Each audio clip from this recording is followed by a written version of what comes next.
and the makeshift table.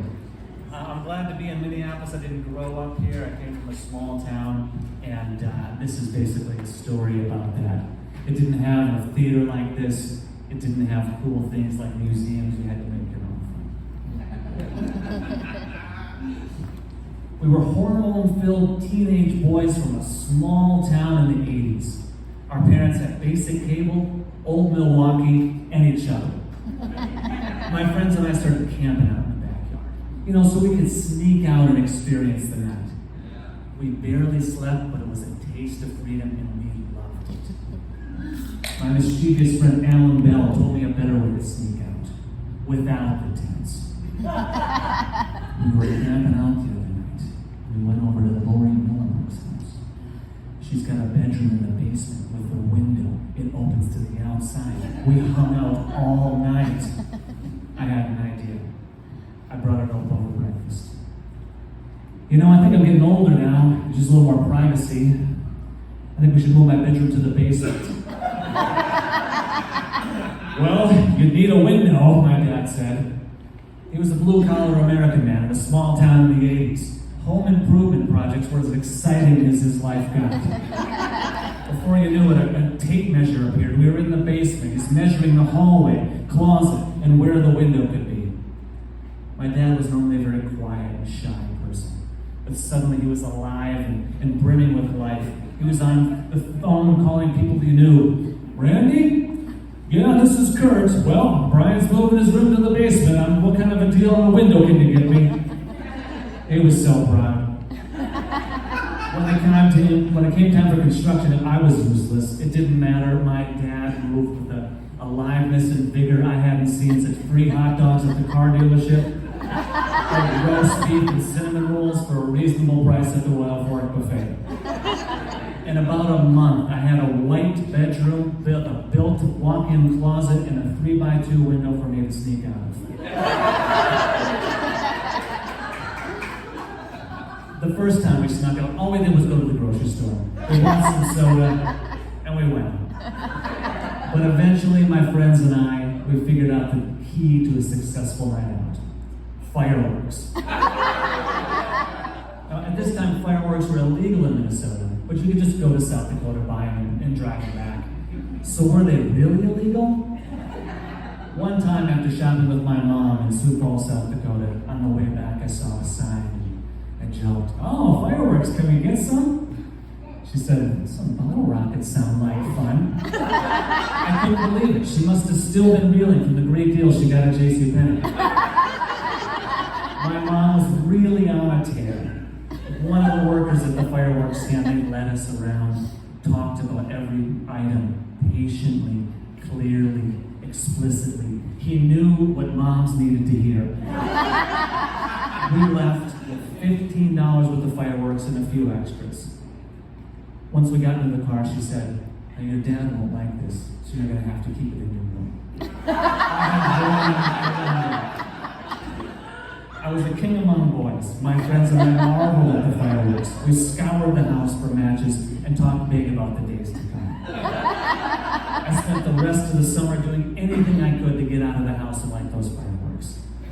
Golfing, fireworks on the green. Camping, fireworks in the middle of the night. I even lit some off with my parents on the 4th of July. It seemed weird to me. I still have a scar on my left rib where a spinning bee flew up in the wind, burned through my t-shirt, and left me with a little memory.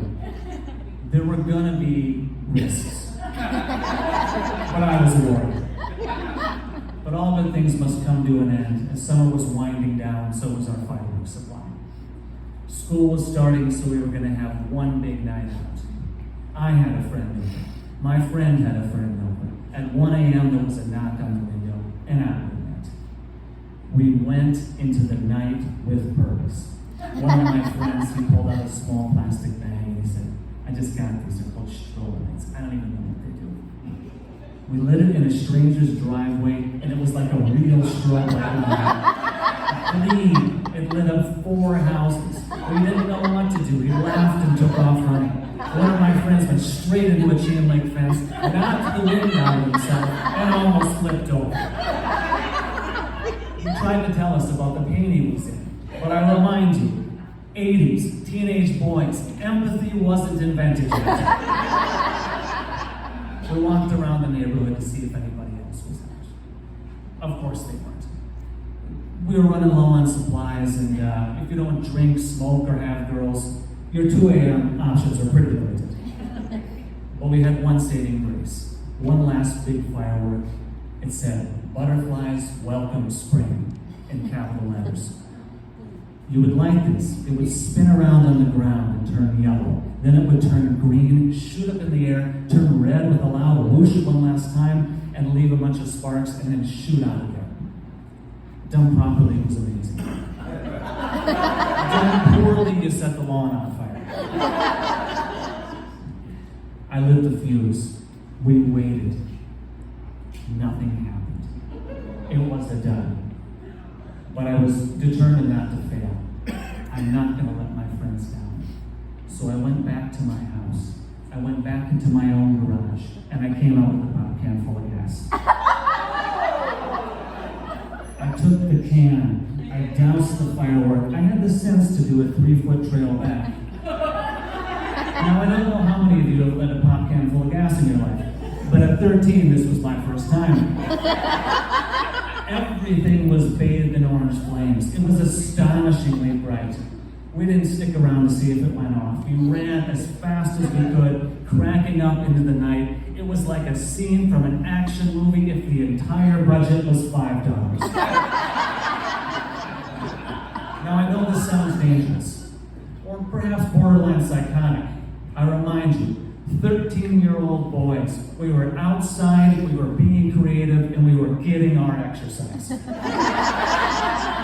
Now, when you think of your life in the moments, not just the everyday things, but the wild things, the weird people you experience, more often than not, they happen at night. Rock concerts, parties, love affairs, night. That's when I met a young woman that someday would be my wife. I don't think I could have pulled it off during the day.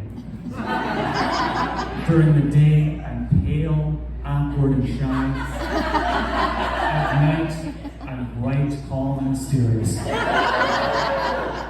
Now, I just have one favor to ask. If we see each other out sometime, doing something we shouldn't be doing, or perhaps pretending to be somebody that we shouldn't be, please, let's be kind to each other, let's be respectful, and for the love of God, please don't tell my parents.